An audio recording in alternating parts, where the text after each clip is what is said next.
नमस्कार, मंडल news bulletin में आपका स्वागत है। आइए पेश करते हैं आज के कुछ प्रमुख व मुख्य समाचार।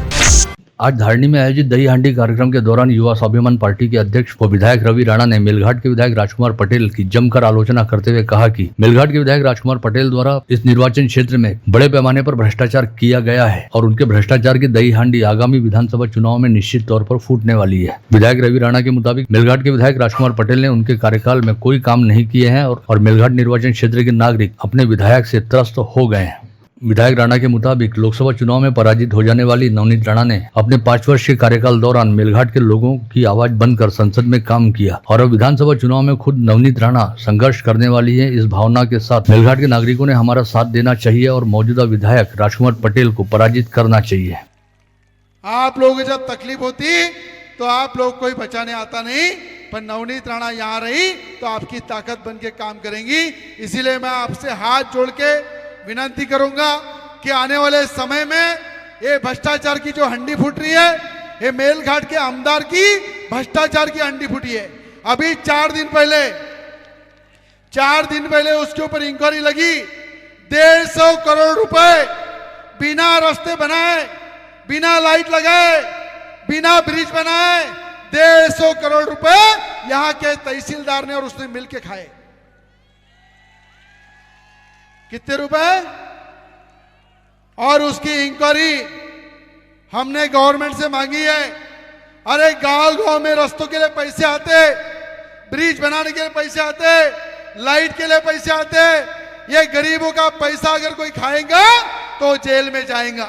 वहीं इस समय पूर्व सांसद नवनीत राणा ने कहा कि यद्यपि उन्हें लोकसभा के चुनाव में हार का सामना करना पड़ा, लेकिन मेलघाट विधानसभा निर्वाचन क्षेत्र से ही उन्हें सर्वाधिक वोट मिले थे। नवनीत राणा के मुताबिक उनके विरोधियों ने झूठा प्रचार करते हुए लोगों की दिशा भूल करने का काम किया। साथ ही विपक्ष के लोगों ने संविधान के संकट में रहने और लोगों के बैंक खातों में खटाखट पैसे आने के फर्जी आश्वासन भी दिए, परंतु अब लोग ऐसे झूठे प्रचार का शिकार नहीं होंगे। युवा स्वाभिमान पार्टी द्वारा धारणी में आयोजित दही हांडी स्पर्धा में विशेष अतिथि के तौर पर विख्यात बॉलीवुड अभिनेता गुलशन ग्रोवर भी उपस्थित थे।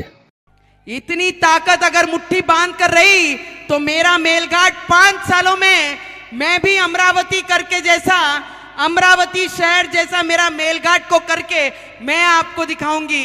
अरे बेटी बोलती हूँ, शब्द से पीछे नहीं हटूंगी, इतना जरूर आप लोगों को बताती हूँ मैं। भारत निर्वाचन आयोग द्वारा आगामी विधानसभा चुनाव के मद्देनजर मतदाता सूचियों को अद्ययावत करने हेतु चलाए गए दूसरे विशेष संक्षिप्त पुनरीक्षण कार्यक्रम पश्चात आज जिलाधीश व जिला निर्वाचन अधिकारी सौरभ कटियार द्वारा जिले के 8 विधानसभा क्षेत्रों की अंतिम मतदाता सूचियों का प्रकाशन किया गया, जिसके मुताबिक अमरावती जिले के 8 विधानसभा क्षेत्रों में कुल 25,03,884 मतदाता पंजीकृत हैं, जिनमें पुरुष मतदाताओं की संख्या 12,77,358, महिला मतदाताओं की संख्या 12,26,432 व अन्य मतदाताओं की संख्या 94 है। उपरोक्त जानकारी देने के साथ ही जिलाधीश सौरभ कटियार द्वारा कहा गया कि आगामी विधानसभा चुनाव में किसी भी मतदाता का नाम मतदाता सूची में नहीं है, ऐसी शिकायत सामने न आए, इस हेतु सभी मतदाताओं व राजनीतिक दलों द्वारा आवश्यक सतर्कता बरतनी चाहिए। आगामी विधानसभा चुनाव को ध्यान में रखते हुए जहां एक और जिला प्रशासन द्वारा आज अंतिम मतदाता सूची प्रकाशित की गई, वहीं मतदान की प्रक्रिया से संबंधित तैयारियां भी जमकर चल रही हैं, जिसके तहत जिले के 8 विधानसभा क्षेत्रों हेतु 2682 मतदान केंद्र तय किए गए। साथ ही 6088 ईवीएम, 3406 कंट्रोल यूनिट व 3674 वीवीपैट मशीनों की विगत 1 से 26 अगस्त के बीच जाँच की गई है। आज दोपहर कुर्रा रोड स्थित सिपना संस्था के प्रादेशिक चालक प्रशिक्षण केंद्र का लोकार्पण करते हुए केंद्रीय भूतल परिवहन मंत्री नितिन गडकरी ने कहा कि देश में जितनी जानें किसी युद्ध अथवा कोविड काल के दौरान नहीं हुई, उससे अधिक नुकसान सड़क हादसों में हुआ। देश में प्रतिवर्ष 5 लाख हादसे घटित होते हैं, जिसमें 1.5 लाख लोगों की जान चली जाती है। ऐसे में सड़क दुर्घटनाओं को रोकने के लिए अच्छे इंफ्रास्ट्रक्चर के साथ ही बेहतर चालकों की सख्त जरूरत है। अतः ऐसे प्रादेशिक चालक प्रशिक्षण केंद्र से ट्रेनिंग अनिवार्य करने की अनुशंसा किए जाने को लेकर निश्चित तौर पर विचार होना चाहिए। ग्रीन एक्सप्रेस आहे आणि त्यामुळे स्वाभाविकपणे आता त्या हायवेवरची स्पीड पण ती जास्त राहणार आहे आणि त्यामुळे येणाऱ्या काळामध्ये आपल्या सगळ्यांच्या दृष्टीने महत्त्वाची गोष्ट म्हणजे अपघात कमी झाला पाहिजे। जसं रोड इंजिनिअरिंग आहे तसं ऑटोमोबाईल इंजिनिअरिंगमध्ये पण पुष्कळ सुधारणा केल्या आहेत। 4 दिवसापूर्वी माझ्याकडे जे डिपार्टमेंट असल्यामुळे बसेस, कार, स्कूटर याचे सगळे मॅन्युफॅक्चरर त्यांची दिल्लीला मीटिंग झाली आणि आता आपण स्टार रेटिंग पण सुरू केलेलं आहे। भारत काय त्यामध्ये आता इकॉनॉमिक मॉडेलमध्ये पण 6 एअरबॅग्स आहेत, इलेक्ट्रॉनिक ब्रेक सिस्टम आहे. आणि आज ऑटोमोबाईल इंजिनमध्ये आपली इंडस्ट्री एवढी चांगली आहे की ज्यावेळी मी मंत्री झालो 2014 साली, त्यावेळी इंडस्ट्रीचा साईज होता 7.5 लाख करोड.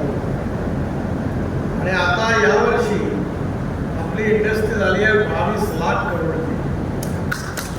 आपल्या देशामध्ये इस आयोजन के दौरान राज्यसभा सांसद अनिल बोंडे, राज्य के परिवहन आयुक्त विवेक भीमनवार, संस्थाध्यक्ष जगदीश गुप्ता के साथ ही पुलिस महानिरीक्षक राम पोगले, शहर पुलिस आयुक्त नवीन चंद्र रेड्डी व आरटीओ उर्मिला पवार के साथ ही ट्रेनिंग हेड उदय सूर्यवंशी भी प्रमुख रूप से उपस्थित थे. इस आयोजन के दौरान केंद्रीय मंत्री गडकरी ने देश में इस समय 22 लाख प्रशिक्षित चालकों की आवश्यकता ऑटो इंडस्ट्रीज को रहने की बात कही.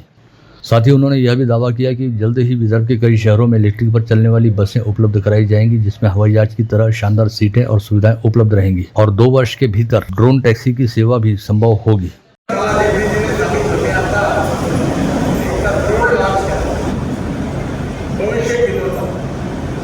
आणि मी त्या ड्रोनवाल्याला सांगितलं तू एक काम कर, तू उत्तराखंड, काश्मीर आणि हिमाचलमध्ये जा आणि पहाडावर गाव आहे, त्याने सुरू केली सर्व्हिस. खालून औषधं वगैरे सगळे घेऊन वरती पाठवायचे आणि वरतून ॲपल ड्रोनने खाली आणायचे. त्यामुळे आता 2 दिवस दूर नाही आहे की आता येणाऱ्या 2 वर्षामध्ये ड्रोन टॅक्सी येणार. म्हणजे 4 लोक बसतील आणि हवेत उडतील हेलिकॉप्टर रखेल इकडनं एअरपोर्टला जाऊन. बडनेरा रोड स्थित सिपना अभियांत्रिकी महाविद्यालय के रजत जयंती समापन अवसर पर आयोजित मुख्य समारोह में बतौर प्रमुख अतिथि शामिल होते हुए केंद्रीय भूतल परिवहन मंत्री नितिन गडकरी ने विद्यार्थियों से कहा कि आज अन्य देशों की तुलना में भारत में पारिवारिक जीवन अपनाया गया है और संस्कारशील समाज रचना कायम है. अतः नई तकनीक का ज्ञान ग्रहण करते समय मूल्याधिष्ठित ज्ञान के साथ मानवीयता का पूरा ध्यान रखे जाने की सख्त जरूरत है. जगदीश भाऊंना आठवत असेल, मी ज्यावेळी मंत्री होतो त्यावेळी पहिल्यांदा मी Mumbai Pune express highway, Worli Bandra sea link project आणि 55 फ्लायओव्हर मुंबईचे बांधायला घेतले. 5 कोटी रुपये होते माझ्याजवळ आणि पहिलं टेंडर निघालं ते अंबानी, धीरूभाई अंबानी होते त्यावेळी, त्यांचं रिजेक्ट केलं मी. खूप वाद झाला होता आणि त्यानंतर मी कॅपिटल मार्केटमध्ये जाऊन पैसे उभे केले. ते सगळे प्रोजेक्ट पूर्ण झाले, पैसेही वापस झाले आणि प्रोजेक्ट यशस्वी झाले. त्यामुळे तुमची जर याच्यामध्ये सगळ्यात महत्त्वाची गोष्ट आहे की जीवनामध्ये शॉर्टकट नका मारू. Shortcut cut you short. Honesty, credibility and goodwill is the biggest capital of 21st century. And with credibility, goodwill and honesty, if you have a good training for entrepreneurship, then nothing like that.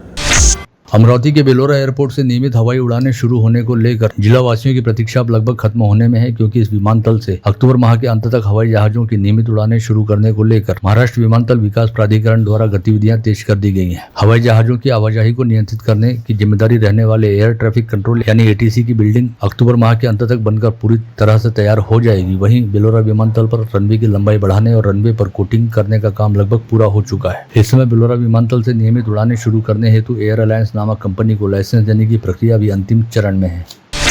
आगामी विधानसभा चुनाव के दौरान प्रचार करने हेतु बड़े बड़े flex लगाने के लिए भारतीय जनता पार्टी के शहर अध्यक्ष व पूर्व विधायक प्रवीण पोटे पाटिल ने शहर में 10 प्रमुख स्थानों पर बड़े बड़े होर्डिंग को किराए पर लेते हुए अभी से बुक करा लिया है. जानकारी हेतु संपर्क किए जाने पर भाजपा शहर अध्यक्ष व पूर्व विधायक प्रवीण पोटे पाटिल ने बताया कि राज्य सरकार द्वारा एक से बढ़कर एक लोक कल्याणकारी योजनाएं चलाई जा रही है, जिसकी जानकारी को जन जन तक पहुँचाना बहुत जरूरी है. साथ ही आगामी विधानसभा चुनाव के समय अमरावती के दौरे पर आने वाले पार्टी के वरिष्ठ नेताओं के स्वागत हेतु भी फ्लैक्स लगाने के लिए होर्डिंग का प्रयोग किया जाएगा. आगामी रविवार 1 सितंबर को नवाते चौक पर आयोजित दही हांडी के कार्यक्रम में हिस्सा लेने हेतु राज्य के मुख्यमंत्री एकनाथ शिंदे तथा दोनों उप मुख्यमंत्री देवेंद्र फडणवीस व अजित पवार का अमरावती आगमन होने जा रहा है. इसके साथ ही डिप्टी सीएम अजित पवार का उस दिन वरुण दौरा भी प्रस्तावित रहने की जानकारी सामने आई है. आगामी रविवार 1 सितंबर को सुबह 10 बजे नवाते चौक में युवा स्वाभिमान पार्टी की ओर से आयोजित होने वाली दही हांडी स्पर्धा के विशालकाय मंच का निर्माण करने हेतु आज पुलिस आयुक्त नवीन चंद्र रेड्डी के हाथों विधिवत पूजन कर भूमि पूजन किया गया. इस समय CP रेड्डी सहित उपायुक्त गणेश शिंदे के हाथों मंच के निर्माण स्थल का पूजन किया गया. इस समय पुलिस आयुक्त रेड्डी ने कानून व व्यवस्था बाधित रखकर किसी को तकलीफ न हो इस बात का ध्यान रखने और शांतिपूर्ण ढंग से उत्साह के साथ उत्सव मनाने का आह्वान किया. प्रहार जनशक्ति पार्टी के संस्थापक विधायक बच्चू कडू द्वारा कहा गया कि महाराष्ट्र में कांग्रेस के पास फिलहाल मुख्यमंत्री पद हेतु कोई बड़ा चेहरा नहीं है, जिसका पूरा फायदा उद्धव ठाकरे को होने वाला है। साथ ही लोकसभा चुनाव की तरह आगामी विधानसभा चुनाव में भी मुस्लिम मतदाता एक बार फिर उद्धव ठाकरे के साथ जुड़ेंगे। इस बात का भी उद्धव ठाकरे को पूरा फायदा मिलेगा। अमरावती महानगर पालिका पर 47 करोड़ रुपए के जुर्माने के मामले में आज सुप्रीम कोर्ट में हुई सुनवाई के दौरान महानगर पालिका ने अपनी तरफ से हलफनामा प्रस्तुत करते हुए आगामी 10 फरवरी से पहले सुखली कंपोस्ट डिपो का कचरा पूरी तरह साफ कर देने का वादा किया, जिसके चलते सुप्रीम कोर्ट ने इस मामले की अगली सुनवाई 10 फरवरी को करना तय किया है। अमरावती व वर्धा जिले की सीमा पर स्थित अमरावती जिले के सबसे बड़े अपर वर्धा बांध के 11 गेट 45 सेंटीमीटर तक तथा वर्धा जिले की सीमा पर स्थित बगाजी सागर यानी निम्न वर्धा प्रकल्प के 15 गेट 30 सेंटीमीटर तक खोले गए। विगत कुछ दिनों से लगातार हो रही बारिश के चलते दोनों बांधों में पर्याप्त रूप से जल संग्रह हुआ है। गणेशोत्सव के दौरान सभी सार्वजनिक गणेश मंडलों को बिजली विभाग द्वारा कनेक्शन घरेलू दरों पर उपलब्ध कराई जाएगी। ऐसे में महावितरण ने सभी गणेश मंडलों से वैध विद्युत कनेक्शन हेतु आवेदन करने का आह्वान किया है। खापड़ बगीचा स्थित न्यू आजाद गणेशोत्सव मंडल से गणेशोत्सव दौरान कोई ध्वनि प्रदूषण नहीं होने और इससे मरीजों को कोई दिक्कत नहीं होने के निर्देश दिए गए। यह जानकारी जिला शल्य चिकित्सक ने आज पुलिस आयुक्त को भेजे पत्र में कही है। इस बारे में दहीसाध चौक निवासी गणेश अनासाने ने सीपी रेड्डी सहित अन्य महकमों के पास शिकायत दी थी। परिषद के अखिल भारतीय महात्मा फुले प्रबोधन मराठी साहित्य सम्मेलन का 2 दिवसीय आयोजन कल से तलेगांव श्यामजी पंत में अमरावती रोड बस स्थानक के पास शांताबाई सभागृह में किया गया। इस आशय की जानकारी परिषद द्वारा आज यहाँ बुलाई गई पत्रकार परिषद में दी गई। राज्य के ठाणे जिला अंतर्गत बदलापुर स्थित शाला में 2 छोटी बच्चियों के साथ हुए यौन शोषण के मामले पर अपना संताप व्यक्त करते हुए अखिल भारतीय जनवादी महिला समिति ने इस मामले को दबाने का प्रयास करने वाले शाला प्रबंधन सहित बच्चियों के साथ यौन शोषण करने वाले आरोपी के खिलाफ जल्द से जल्द कड़ी कार्रवाई करने की मांग की। वामपंथी दलों ने आज दोपहर 22 मांगों को लेकर इरविन चौराहे से जिलाधीश कार्यालय तक बड़ा मोर्चा निकाला और सरकार विरोधी नारे लगाते हुए जातिगत जनगणना व आरक्षण की सीमा 50% से अधिक करने की मांग उठाई। राजकोट किला स्थित छत्रपति शिवाजी महाराज की प्रतिमा ढह जाने से गुस्साए युवक कांग्रेस के कार्यकर्ताओं ने आज तीव्र आंदोलन करते हुए केंद्र सरकार का प्रतीकात्मक पुतला जलाते हुए निषेध किया। राष्ट्रीय खेल दिवस के अवसर पर अमरावती से झांसी गए अमरावती पीस फोरम के सदस्यों ने हॉकी के जादूगर मेजर ध्यानचंद को देश का सर्वोच्च सम्मान भारत रत्न अलंकरण प्रदान किए जाने की मांग सरकार के समक्ष उठाई। मेजर ध्यानचंद की जन्मस्थली रहने वाले झांसी में रेल विभाग की ओर से उनके जन्मदिवस पर कार्यक्रम का आयोजन किया गया था, जिसमें अमरावती पीस फोरम के सदस्य भी उपस्थित थे।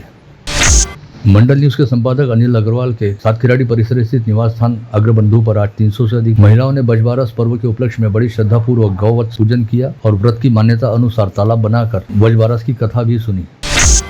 अमरावती जिला यादव समाज सेवा संगठन द्वारा भगवान श्री कृष्ण जन्मोत्सव कार्यक्रम का आयोजन राजापेट स्थित रामार्पण सभागृह में किया गया, जिसमें समाज बंधुओं ने भगवान श्री कृष्ण की प्रतिमा की बड़ी विधि विधान के साथ पूजा अर्चना की। गुरुकुंज स्थित राष्ट्रसंत तुकडोजी महाराज के प्रार्थना मंदिर व महासमाधि स्थल को अमरावती के दौरे पर आए सुप्रसिद्ध गायक पद्मश्री हरिहरन ने भेंट दी और समाधि स्थल के दर्शन किए। विख्यात गजल गायक हरिहरन विगत 2 दिनों से अमरावती शहर में कार्यक्रम हेतु आए हुए, जिसके तहत कल दोपहर 1 बजे उन्होंने नागपुर की ओर प्रस्थान करते समय गुरुकुंज आश्रम को भेंट दी। विदर्भ यूथ वेलफेयर सोसाइटी द्वारा संचालित Ram Meghe institute of technology and research में स्मार्ट इंडिया हॉकथॉन स्पर्धा 2024 का आयोजन किया गया था, जिसमें 50 टीमों ने हिस्सा लिया। इस तरह से कुल 300 विद्यार्थी ने प्रकल्प प्रस्तुत कर समाज की विभिन्न समस्याओं पर तकनीकी ज्ञान की सहायता से उपाय खोजने का प्रयास किया। सुपर स्पेशलिटी अस्पताल में आज किडनी प्रत्यारोपण का 43वां ऑपरेशन सफलतापूर्वक किया गया। मध्य प्रदेश के सौंसर की रहने वाली 35 वर्षीय अनीता बाविस काले को उनकी मां शांता सोनवने ने नया जीवन दान देते हुए अपना एक गुर्दा खुशी खुशी प्रदान किया। मरीज को सरकारी योजना का लाभ देते हुए शल्यक्रिया निःशुल्क की गई।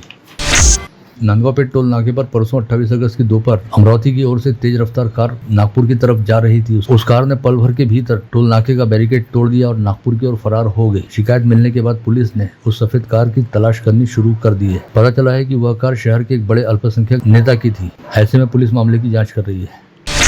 रास्ते के मामले में दिए गए आदेश को गलत बताते हुए नायब तहसीलदार पर एक किसान ने पत्थर फेंककर मारा, लेकिन तहसीलदार के बगल में झुक जाने के चलते निशाना चूक गया, जिसके बाद किसान ने अश्लील गाली गलौज करते हुए जान से मारने की धमकी दी। यह मामला चांदू रेलवे तहसील कार्यालय में गुरुवार की दोपहर 1 से सवा बजे के बीच घटित हुआ, जिसे लेकर धानोरा मोगल में रहने वाले रामेश्वर मुडवाईक नामक किसान के खिलाफ अपराध दर्ज किया गया। तलेगांव पुलिस थानांतर्गत बस में सवार छात्राओं के साथ देवगांव निवासी सतीश राउत नामक 24 वर्षीय युवक ने गलत तरीके से स्पर्श करते हुए उनसे छेड़खानी की। यह बात समझ में आते ही कुछ लोगों ने उक्त युवक को पकड़ लिया और उसे बस से नीचे उतारा गया, लेकिन पुलिस में दिए जाने से पहले ही उक्त युवक लोगों को झटका देकर भाग गया। नागपुर गेट पुलिस थाना अंतर्गत इतवारा बाजार परिसर में रहने वाले 43 वर्षीय व्यक्ति ने अपनी 7 वर्षीय नाबालिग बच्ची के साथ गलत हरकत करते हुए उसका विनयभंग किया। पीड़िता की मां ने अपने पति के खिलाफ नागपुर गेट पुलिस थाने में शिकायत दर्ज कराई, जिसके चलते पुलिस ने आरोपी पिता को गिरफ्तार कर लिया। भातकुली पुलिस थाना क्षेत्र अंतर्गत गणौजा गांव में रास्ते से गुजर रही 12 वर्षीय बच्ची के साथ छेड़छाड़ करते हुए बच्ची द्वारा विरोध किए जाने पर उससे मारपीट करने की घटना घटित हुई। इस मामले में भातकुली पुलिस ने संतोष वानखड़े नामक आरोपी को गिरफ्तार किया। नांदगांवपेट थाना क्षेत्र अंतर्गत आने वाले हरि किशन मालू इंटरनेशनल स्कूल में बीती रात 3 अज्ञात युवकों ने घुसकर जमकर उत्पात मचाया और तोड़फोड़ की। साथ ही संस्था अध्यक्ष आशीष मालू के नाम से चिल्लाते हुए उन्हें जान से मारने की धमकी दी। शहर अपराध शाखा के दल ने बडनेरा से रेस्ट हाउस रोड पर बीती रात 10 बजे के आसपास मनपा उर्दू शाला के पास एक युवक की तलाशी लेते हुए 10 किलो गांजा जब्त किया। पकड़े गए आरोपी का नाम MIDC परिसर निवासी बंडू वानखड़े बताया गया है। विगत वर्ष 2 सितंबर 2023 को मोर्शी पुलिस थाना क्षेत्र अंतर्गत हिवरखेड़ गांव में रहने वाली 16 वर्षीय नाबालिग लड़की को गांव में ही रहने वाले 19 साल के प्रज्वल चावके नामक युवक ने अपने प्रेम जाल में फंसाकर भगा लिया था। मामले की पड़ताल करते हुए ग्रामीण पुलिस ने दोनों को ठाणे जिले के शाहपुर तहसील अंतर्गत साईनगर परिसर से खोज निकाला।